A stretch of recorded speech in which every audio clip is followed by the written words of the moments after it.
प्यारे भाई बहनों, मैंने पहले कई बार ब्रह्म को समझने या समझाने, ब्रह्म शब्द को समझने या समझाने के लिए ईश्वर और भगवान शब्द का इस्तेमाल किया है। सतगुरु भी कई बार, अनेक बार जीव के बारे में आत्मा शब्द का इस्तेमाल करते हैं, परंतु वास्तव में जब सतगुरु आत्मा शब्द का इस्तेमाल करते हैं तो कई बार वो आत्मा शब्द आत्मा के लिए नहीं बल्कि जीव के लिए होता है, और हमें ये बात समझनी चाहिए। मेरे अत्यंत प्रिय भाइयों बहनों, वीडियो में आगे बढ़ने से पहले मैं यहाँ पर एक बात बिल्कुल ही क्लियर कर देना चाहता हूँ कि दृष्टियाँ दो होती हैं।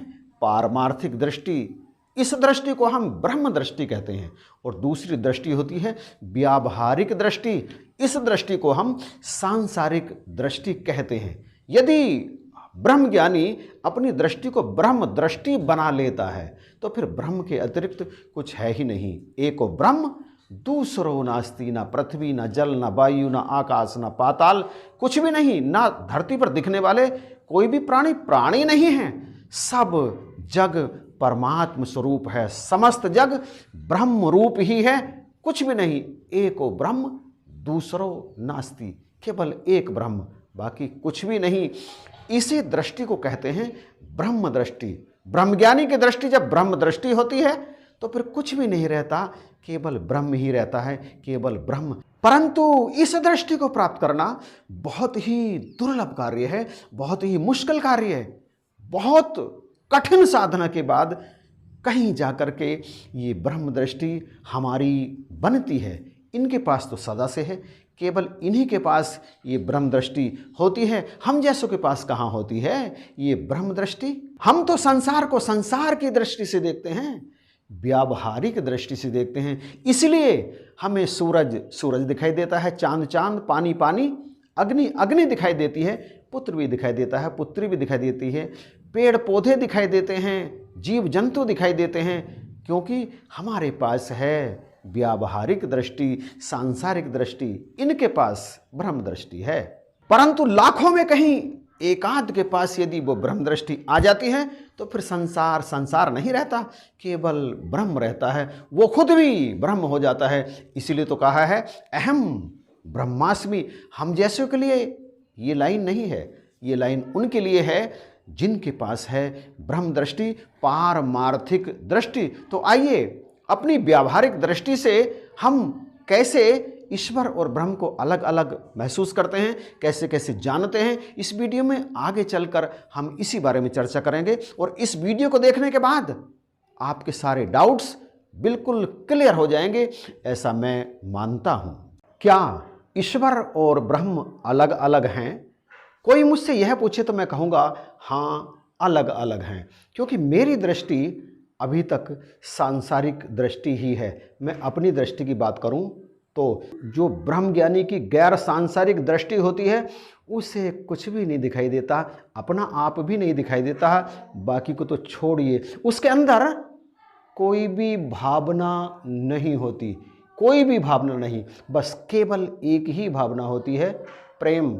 मैं इसे भावना नहीं कहता, मैं इसे ब्रह्म ही कहता हूँ। उसके आगे पीछे, ऊपर नीचे, दाएं बाएं, इधर उधर, हर तरफ केवल और केवल ब्रह्म ही होता है। और वो जो कह रहा है ना कि मेरे दाएं बाएं, आगे पीछे, ऊपर नीचे ब्रह्म ही है, वो भी मेरी दृष्टि में सांसारिक दृष्टि वाला ही प्राणी है। जो सांसारिक दृष्टि जिसके पास नहीं है, गैर सांसारिक दृष्टि से है, तो जैसा कि दास के मुख से पहले निकला, वो तो अपने आप को भी नहीं देखता, वो केवल, उसके लिए कहा गया है सिया राम में सब जग जानी। वो तो समस्त जग को, बल्कि ये भी ना कहूं कि जग को नहीं, जग होता ही नहीं। जैसे ब्रह्म की दृष्टि में कोई जग है ही नहीं, इसी तरह से उस बिरले ब्रह्म ज्ञानी की दृष्टि में जगत होता ही नहीं, केवल और केवल ब्रह्म ही होता है। और वही कहता है अहम ब्रह्मास्मि। आदिगुरु शंकराचार्य के अनुसार, शंकराचार्य जिन्होंने वेदों का भाष्य किया था, उनके अनुसार केवल ब्रह्म ही सत्य है। ब्रह्म को छोड़कर शेष वस्तुएं, जगत, ईश्वर सत्य नहीं है। उनके अनुसार ब्रह्म निर्विकार, निर्गुण और निराकार है। शंकर दर्शन के अनुसार ईश्वर की सत्ता व्यावहारिक है, जबकि ब्रह्म की सत्ता पारमार्थिक है। ईश्वर माया से प्रभावित होते हैं, जबकि ब्रह्म माया से प्रभावित नहीं होते। भक्त जब संकट में होता है, भक्त को जब कोई दिक्कत होती है, तो ईश्वर उसकी मदद को आते हैं, जबकि निराकार ब्रह्म स्थिर रहता है। ईश्वर विश्व का सृष्टा, पालन करता और संहार करता है, जबकि ब्रह्म इन सबसे परे है। ईश्वर और ब्रह्म दोनों ही सर्वोच्च सत्ता के लिए प्रयुक्त होने वाले शब्द हैं, और हम में से तमाम ऐसे व्यक्ति हैं जो ब्रह्म को और ईश्वर को एक ही मानते हैं। परंतु एक बात तो तय है कि चाहे ब्रह्म चाहे ईश्वर, इन दोनों में से कोई भी मन इंद्रियों के द्वारा जाना नहीं जा सकता। ये बुद्धि से परे हैं। दोनों ही ऐसे संप्रत्यय हैं जिनके अस्तित्व को मानने में हमारे लिए हानि कम और लाभ अधिक होता है, इसलिए इन्हें मानना ही जरूरी है, ब्रह्म और ईश्वर दोनों को। और रही यह बात कि मैं ब्रह्म और ईश्वर को अलग अलग मानता हूं, तो इसके पीछे कारण यह है कि ब्रह्म मात्र संप्रत्यय है, और जैसे मानवता का संप्रत्यय होता है, वैसे ही संप्रत्यय मात्र निर्गुण होता है, सगुण नहीं होता।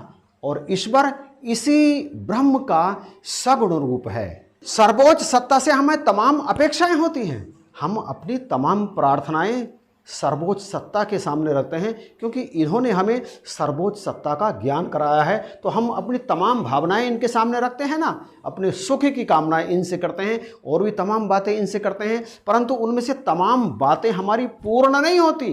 दरअसल ये सर्वोच्च सत्ता सर्वत्र समान रूप से व्याप्त है। हरि व्यापक सर्वत्र समाना, समान रूप से व्याप्त है। इसके अतिरिक्त और कुछ है ही नहीं। इसकी नज़र में तो हम भी कुछ नहीं हैं, परंतु ये जो मौजूद है ना, इन्होंने हमें इसका ज्ञान दिया है। अर्थात ये सर्वोच्च सत्ता इनके अंदर बैठकर समस्त संसार को संचालित कर रही है। तो इनके अंदर इस निराकार ब्रह्म की जो ये सर्वोच्च सत्ता बैठी है, इसे कहते हैं साकार ब्रह्म।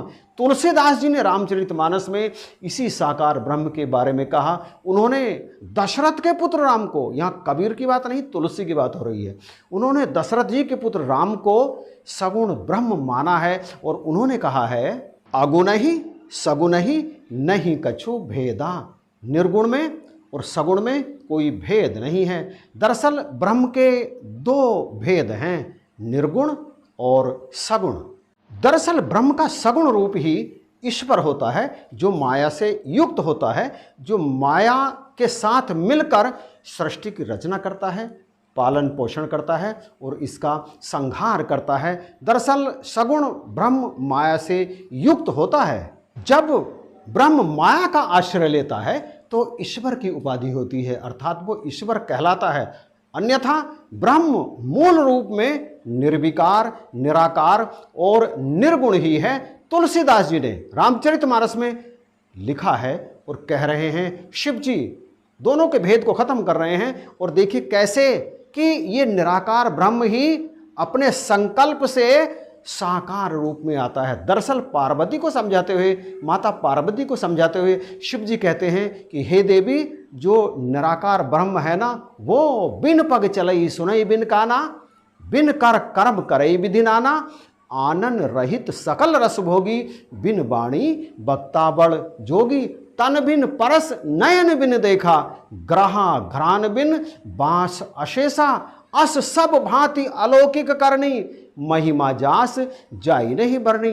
तो ये जो जितना भी ये चौपाइयाँ आई हैं यहाँ पर तुलसीदास जी ने लिखी हैं, दरअसल ये सारी की सारी बातें माता पार्वती को समझाते हुए शिव कह रहे हैं कि ऐसा ब्रह्म जो बिना पैरों के, मतलब अंगहीन होकर भी सारे कार्य करता है, अस सब भांति अलौकिक करनी, उसके सारे कर्म अलौकिक हैं, वही ब्रह्म कैसे साकार रूप में आता है।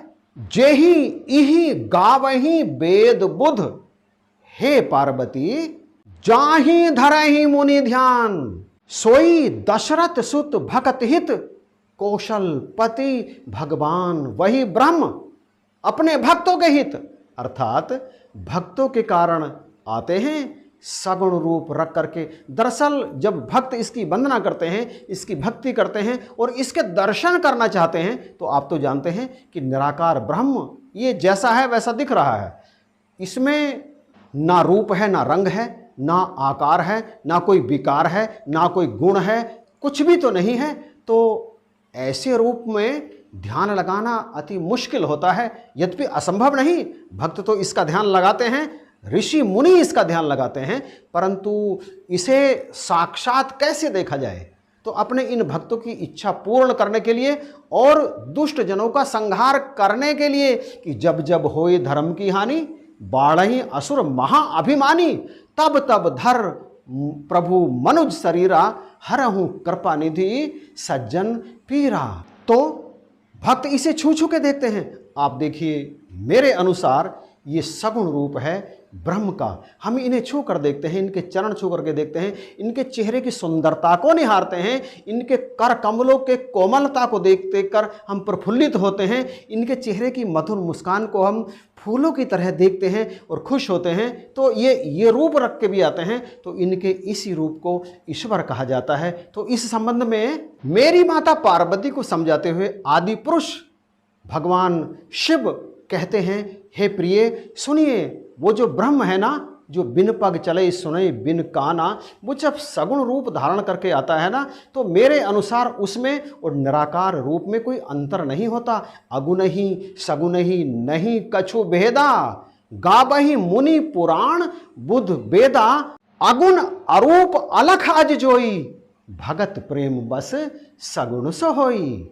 हे देवी, यदि आप यह कहें कि जो निर्गुण है, जिसका शरीर ही नहीं है, वो शरीरधारी कैसे हो सकता है, सगुण कैसे हो सकता है? तो सुनो, जो गुण रहित सगुण सोई कैसे, हिम जल उपल बिलग नहीं जैसे। जैसे ओला और पानी दिखते तो अलग अलग हैं, परंतु वास्तव में वो अलग अलग नहीं होते, दोनों जल ही होते हैं। इसी तरह से निर्गुण और सगुण दिखने में भले ही अलग अलग लगे, परंतु वो वास्तव में अलग नहीं होते, वास्तव में दोनों निर्गुण ही होते हैं। संसार के लोगों को और भक्तों को सब कुछ चाहिए, विद्या, कला, बल, रूप, सौंदर्य, समस्त प्रकार के धन, सब कुछ चाहिए।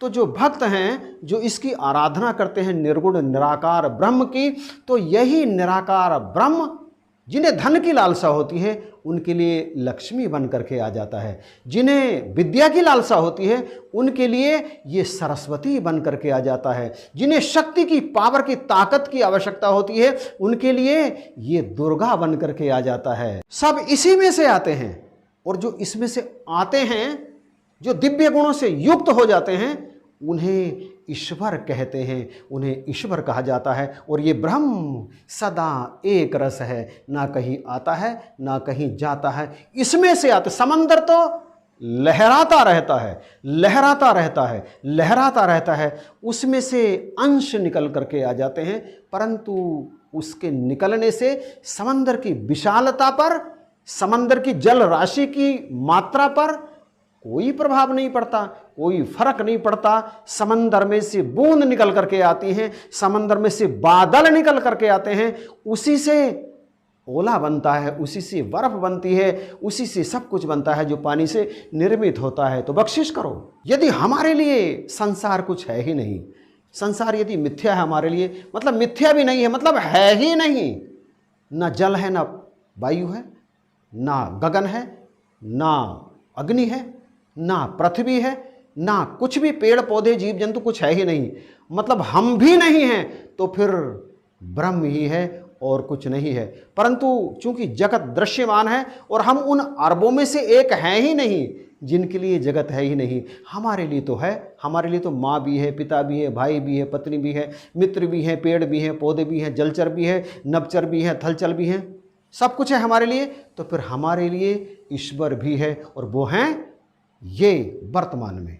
मेरे लिए ये ईश्वर हैं, मेरे लिए ये परम सत्ता हैं, और मेरे लिए ब्रह्म है वो जो इन्होंने अपना वास्तविक रूप दिखाया है, जिसे हम तत्व ज्ञान कहते हैं।